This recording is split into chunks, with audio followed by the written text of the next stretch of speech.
लखनऊ के केजीएमयू में जबरदस्त नारेबाजी हुई है। धर्मांतरण के मुद्दे पर आम लोगों ने प्रदर्शन किया है। इस वक्त की बड़ी खबर आपको बता रहे हैं। वीसी कार्यालय के बाहर लोगों ने जोरदार हंगामा किया है। लखनऊ के केजीएमयू में जबरदस्त नारेबाजी हुई है, जोरदार लोगों ने हंगामा किया है। मुद्दा धर्मांतरण का है। धर्मांतरण को लेकर दबाव बनाए जाने को लेकर ये नारेबाजी हुई है। केजीएमयू की तस्वीरें भी इस वक्त हम आपको दिखा रहे हैं। यहां पर जो जांच हुई है उसमें आरोप सही पाए गए हैं, यानी रमीज के ऊपर जो आरोप लगे थे वो आरोप कमेटी की जांच के दौरान सही पाए गए हैं। विशाखा कमेटी की जांच हुई है और धर्मांतरण की बात को लेकर अब वहां पर नारेबाजी हो रही है। धर्मांतरण की जिस तरीके के मामले सामने आए हैं इसको लेकर केजीएमयू में पहले बहस की तस्वीरें सामने आई थी, बहस हो रही थी, लेकिन अब नारेबाजी भी वहां पर हुई है और ये तस्वीरें इस वक्त आपके सामने हैं। केजीएमयू में धर्मांतरण के जो आरोप लगाए गए वो प्रथम दृष्टया ठीक प्रतीत होते हैं, प्रथम दृष्टया सही माने गए हैं। विशाखा कमेटी की जो जांच है उसने पाया है कि हाँ ऐसा ही कुछ हुआ है। लेकिन दूसरी तरफ हम ये तस्वीरें भी आपको दिखा रहे हैं जिसमें केजीएमयू के अंदर जबरदस्त नारेबाजी हो गई और धर्मांतरण के विरोध में बताया जा रहा है कि ये नारेबाजी हुई है केजीएमयू के अंदर। केजीएमयू धर्मांतरण केस की जो जांच रिपोर्ट आई है उस कमेटी की जांच में रमीज को दोषी पाया गया है। वो डॉक्टर रमीज जिसने धर्मांतरण कराने की कोशिश की।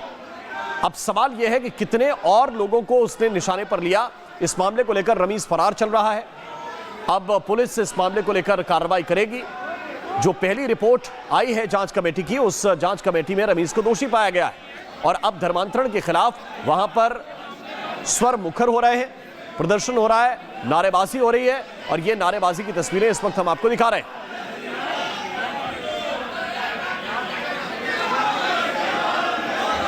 अब सवाल यह कि केजीएमयू में अगर धर्मांतरण हो रहा था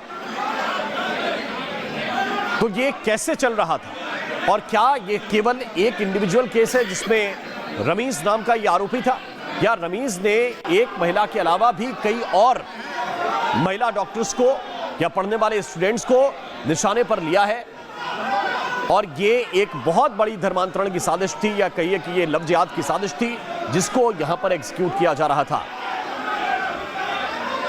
जानकारी देनी पड़ेगी, सबसे बड़ा प्रश्न ये है। दूसरा प्रश्न मेरा केजीएमयू की वाइस चांसलर साहब से ये है कि मैं जब उनसे इतने सम्मानपूर्वक बात करने आई थी तो यहाँ के पुलिस वाले कौन लगे थे यहाँ पर? जरा प्लीज़ बाहर आइए भैया। आप लोग थे? आप आइए, आप आइए। आप थे और भी थे, 2-3 लोग और थे, प्लीज़ आइए। सुरक्षा में जो केजीएमयू की तरफ से थे, मुझे गेट पे 10 मिनट तक, आप लोग गवाह हैं इस बात के, 10 मिनट तक खड़ा रखा गया और ये है। आप आइए, सामने आइए। आप और कौन है? आइए इधर नहीं, नो अभी नहीं, प्लीज शूटिंग मत करिए, कोई फालतू काम नहीं, प्लीज। आइए भाई साहब। कहाँ है पुलिस के लोग? चले गए। पुलिस के लोग जो यहाँ पर खड़े थे, आप सबके पास जिन्होंने फुटेज ली होगी, आपके पास सबके फेस आए होंगे। जो केजीएमयू की तरफ से थे उनको खुद स्वयं नहीं पता था कि अंदर से गेट क्यों बंद करके रखा गया है। ये 10 मिनट तक इस तरीके की काम करा गया। मैं अभी भी रिक्वेस्ट कर रही हूँ यहाँ पे क्या नाम है उनका जो अभी आए थे, जो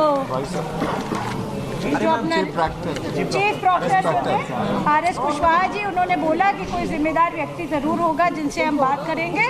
पर जैसे ही वाइस चांसलर को पता चला उन्होंने मुझे इंटरव्यू का हवाला दिया कि वो किसी इंटरव्यू में है। तो मैं ये पूछना चाहती हूँ कि ऐसे कौन से इंटरव्यू में थे जहाँ पर इतने बड़े मुद्दे हैं। पहला मुद्दा आप लोग सब लोग थे, मेरे सभी सम्मानित प्रेस के साथी थे, जिसमें केजीएमयू की तरफ से ये बोला गया कि क्या महिला आयोग, मैं आपसे पूछना चाहती हूँ, महिला आयोग वो बच्ची आई कि नहीं आई? आई थी? वो बच्ची आई थी कि नहीं आई थी? आप लोगों के पास सबूत है इस बात का। दूसरा विषय कि क्या वो बच्ची ने क्या पहले कंप्लेन नहीं करी थी प्रॉक्टर से? यहाँ पे उन्होंने पहली बार जरूर कंप्लेन करी थी और जो है जब उसका समाधान नहीं निकला तो वो बच्ची महिला आयोग आई मेरे पास। जबरन धर्मांतरण कराने का प्रयास किया गया।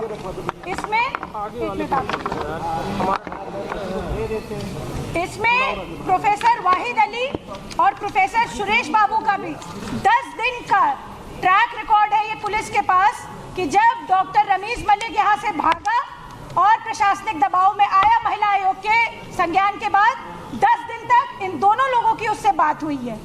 क्यों नहीं आज तक ये प्रोफेसर वाहिद अली और प्रोफेसर सुरेश बाबू पे केजीएमयू की तरफ से कार्रवाई की गई है?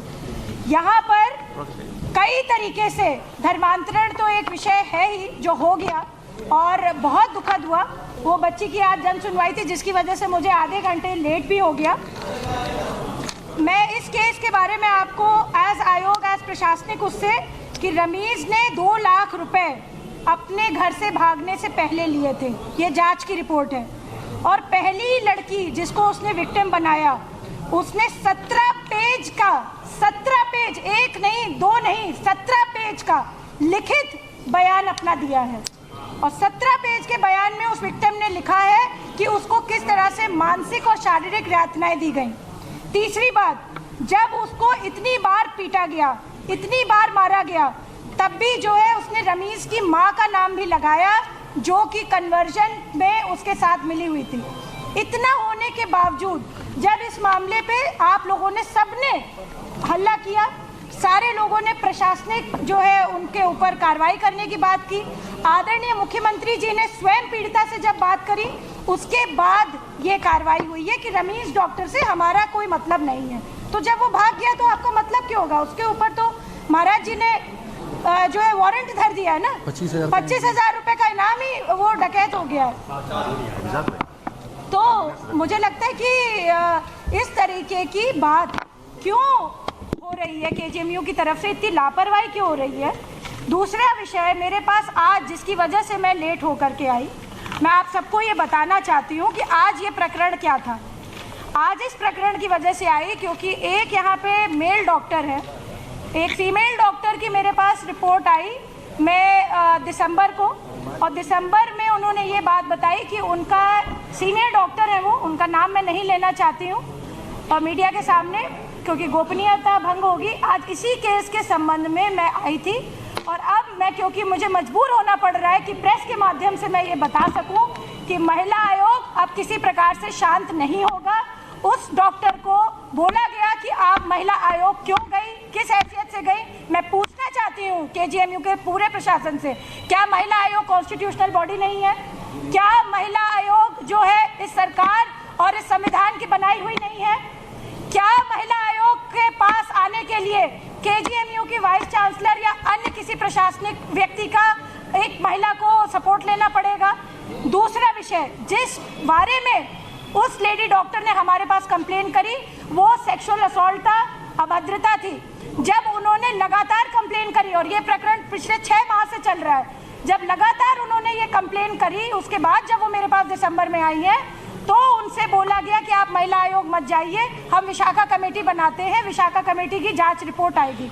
उसको भी विशाखा कमेटी को भी अपनी तरह से तोड़ मरोड़ करके वो सारे सबूत जो है और साक्ष्य जो है सबको बताए गए। इस पे एनसीडब्ल्यू में हमारे यहाँ आदरणीय विजय राटकर जी चेयरपर्सन है, एनसीडब्ल्यू की तरफ से खुद संदिग्ध रिपोर्ट पाए जाने पर इस पे दोबारा जांच बैठाई गई।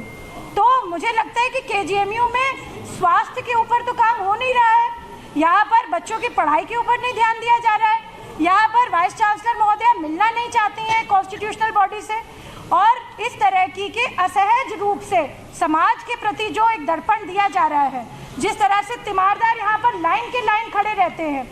और सबसे बड़ा विषय यहाँ पर यह है, जिस व्यक्ति ने उस महिला डॉक्टर के साथ अभद्रता करी वो व्यक्ति ही ब्लड बैंक का इंचार्ज था।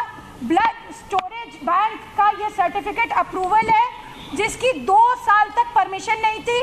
प्रशासन को और सरकार को, दोनों लोगों को सब तरीके से अंधकार में रखा गया। ये मैं पूछना चाहती हूँ आदरणीय प्रधानमंत्री जी, आदरणीय मुख्यमंत्री जी, जब एक स्वस्थ भारत का, एक फिट भारत का निर्माण करना चाहते हैं तो उनके इस सपने के साथ किसने खिलवाड़ करने का अधिकार दिया है?